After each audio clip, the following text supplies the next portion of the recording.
tínhamos começado. A gente vai ensinar passo a passo do livro para montar, para eles verem como é que vai ser montado. Mas acontece que nós vamos ensinar o passo a passo. A primeira parte vai começar.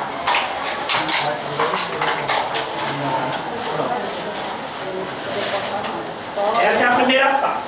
Essa daqui vai ser a primeira parte, que vai ser a base, aonde será montada a vassoura.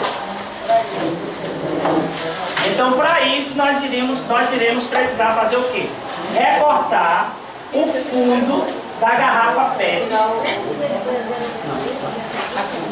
Teremos que tirar o fundo da garrafa PET. Para isso, nós precisaremos de um estilete ou de uma tesoura. Então, a medida vai ser a seguinte. Vocês podem ficar de pé para que possam acompanhar de pé. Vai, cansa. Olha, a primeira parte.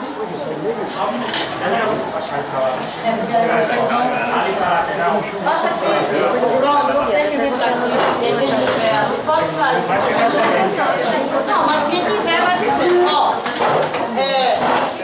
toda garrafa PET, ela tem, se você observar, aqui no final, antes de chegar essa parte final, ela tem uma cintazinha aqui, não tem?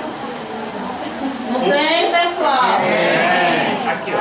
Pronto, vai se colocar nessa listinha. Tem aqui embaixo, que é essa listra, que nós vamos mostrar essa cinta de baixo. E em seguida, iremos recortar até a terceira cinta. No caso, essa primeira a gente retira, depois não a segunda, até a terceira. Deixa a segunda e tira essa terceira. A terceira. Nós vamos recortar até a terceira. Primeira parte. Oi.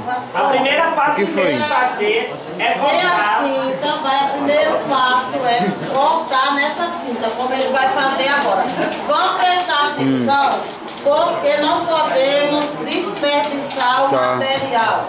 Porque para se fazer uma vassoura, nós vamos utilizar eu vou resolver aqui.